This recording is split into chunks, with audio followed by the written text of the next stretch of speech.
Ketegangan di Gaza kembali memuncak. Menteri Pertahanan Israel Israel Katz mengancam akan membuka gerbang neraka di wilayah Gaza. Sebelumnya, pernyataan keras juga datang dari Menteri Keuangan Bezalel Smotrich yang menyerukan pembukaan gerbang neraka di Gaza. Retorika perang itu muncul di tengah tekanan besar terhadap Perdana Menteri Israel Benyamin Netanyahu yang kini menghadapi kritik tajam. Tekanan itu muncul dari dalam Israel dan dari luar Israel, seperti tekanan internasional yang terus berdatangan. Apa yang sebenarnya terjadi? Simak selengkapnya dalam video berikut.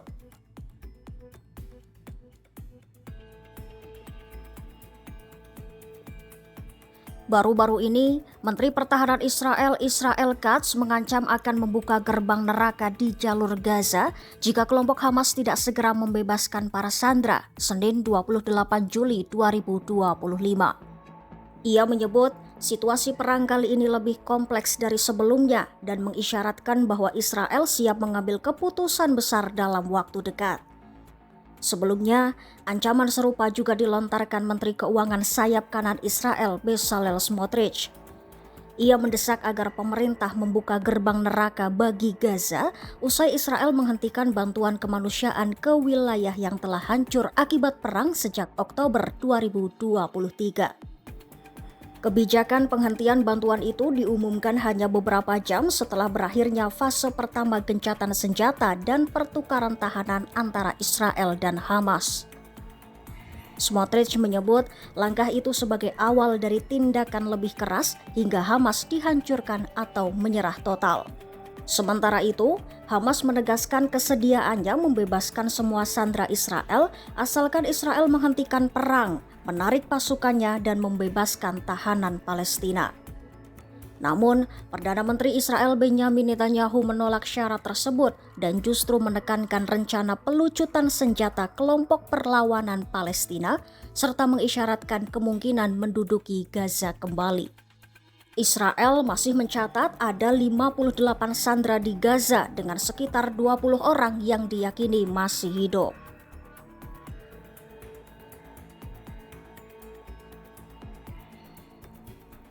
Di tengah tekanan perang yang belum usai, Netanyahu kini menghadapi desakan keras baik dari dalam negeri maupun internasional. Untuk pertama kalinya sejak perang di Gaza meletus, dua kelompok hak asasi manusia terkemuka asal Israel secara terbuka menuduh pemerintah mereka sendiri melakukan genosida terhadap warga Palestina. Dalam laporan setebal 79 halaman yang dirilis pada Senin 28 Juli 2025, organisasi HAM B'Tselem menyimpulkan bahwa tindakan Israel di jalur Gaza mulai dari pembunuhan massal, penghancuran infrastruktur, hingga pemindahan paksa penduduk menunjukkan pola pemusnahan yang disengaja terhadap rakyat Palestina. Tuduhan itu disampaikan berdasarkan data selama 20 bulan serta pernyataan publik pejabat militer dan politik Israel yang dinilai menunjukkan niat genosida. Organisasi kedua, Dokter untuk Hak Asasi Manusia Israel atau PHRI, mendukung kesimpulan tersebut lewat laporan terpisah. PHRI menyebut ada penghancuran sistematis terhadap sistem kesehatan di Gaza yang menurut mereka bukan sekadar dampak perang, melainkan bagian dari strategi menyasar warga sipil sebagai kelompok. Pemerintah Israel langsung membantah tuduhan tersebut. Juru bicara pemerintah menyebut laporan tersebut tidak berdasar dan bermotif politik. Militer Israel menegaskan mereka hanya menargetkan Hamas dan telah mengizinkan masuknya bantuan kemanusiaan. Namun, laporan dari B'Tselem menyatakan bahwa situasi di lapangan tak lagi bisa dibenarkan sebagai upaya menyerang Hamas semata. Selain mendapat kritik dari dua kelompok hak asasi manusia terkemuka asal Israel, pemimpin oposisi Israel Yair Lapid juga turut buka suara. Ia menyerukan agar perang di Gaza segera diakhiri. Ia pun menyebut situasi saat ini sebagai bencana penuh alih-alih kemenangan militer. Dalam pernyataannya di parlemen, Lapid memperingatkan jika perang tidak segera dihentikan, para sandera tak akan pernah kembali. Korban di kalangan militer Israel akan terus bertambah dan bencana kemanusiaan di Gaza akan semakin memburuk. Ia juga mengkritik tajam kondisi penyaluran bantuan kemanusiaan di Gaza yang disebutnya telah gagal total, bahkan justru memperkuat posisi Hamas. Sebagai solusi, Lapid mengusulkan pembentukan koalisi negara-negara Arab yang dipimpin Mesir untuk mengambil alih pengelolaan Gaza demi menghentikan penderitaan rakyat sipil dan membuka jalan menuju stabilitas jangka panjang. Sementara itu, kelompok Hamas kembali menuduh pemerintah Israel melakukan genosida sistematis terhadap warga Palestina di Gaza dan mendesak Mahkamah Kriminal Internasional atau ICC untuk segera mengambil tindakan hukum. Dalam pernyataan resminya, Hamas menuding Israel telah menargetkan seluruh aspek kehidupan di Gaza, mulai dari pembunuhan massal, kelaparan, hingga penghancuran infrastruktur yang disebut sebagai salah satu kejahatan paling mengerikan di era modern. Hamas juga menuduh Israel menggunakan bantuan kemanusiaan sebagai alat tekanan sekaligus menjalankan kebijakan kelaparan massal terhadap penduduk Gaza yang terkepung. Lebih lanjut, Hamas menyerukan agar para pemimpin Israel, termasuk Perdana Menteri Benyamin Netanyahu, diadili atas kejahatan perang dan genosida di hadapan ICC. Senada dengan Yair Lapid, Perdana Menteri Inggris Keir Starmer juga menyebut situasi kemanusiaan di Gaza sebagai sebuah bencana besar dan mendesak agar upaya penyaluran bantuan ditingkatkan. Starmer mengatakan masyarakat Inggris muak melihat penderitaan rakyat Gaza yang kelaparan dan menyerukan tindakan nyata untuk mengatasi krisis.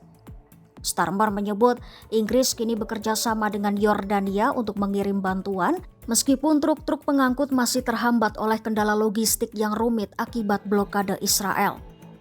Di dalam negeri, Starmer menghadapi tekanan politik yang meningkat, termasuk dari partainya sendiri, untuk bersikap lebih tegas terhadap Israel, terutama setelah Presiden Prancis Emmanuel Macron mengumumkan bahwa Prancis akan mengakui negara Palestina pada bulan September.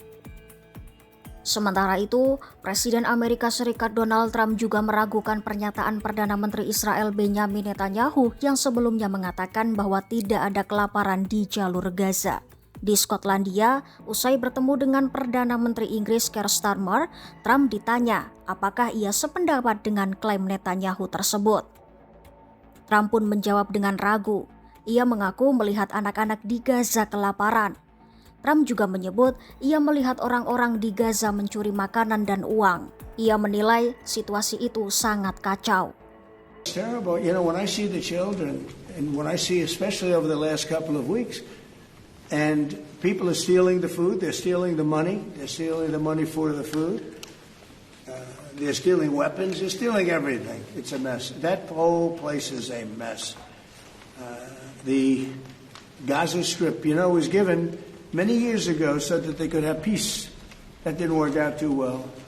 When Israel gave that up, whoever was the prime minister at the time, who I know who it was, but it was not exactly a very clever thing to do because that was given so that they finally have peace, and it's actually made the situation worse. Netanyahu sebelumnya membantah bahwa Israel menjalankan kebijakan kelaparan di Gaza, meskipun laporan kemanusiaan menunjukkan angka kematian akibat kekurangan pangan terus meningkat sejak blokade diperketat. Trump menambahkan bahwa situasi di Gaza kini benar-benar berantakan dan menekankan bahwa mereka harus mendapatkan makanan dan keamanan secepat mungkin. Meski begitu, ia tetap menuding Hamas sebagai pihak yang menghambat pembebasan sandera dan memperpanjang konflik dengan alasan kelompok tersebut ingin tetap mempertahankan pengaruhnya terhadap Israel. Ancaman para pejabat tinggi Israel untuk membuka gerbang neraka di Gaza mencerminkan sikap keras Israel dalam menghadapi Hamas.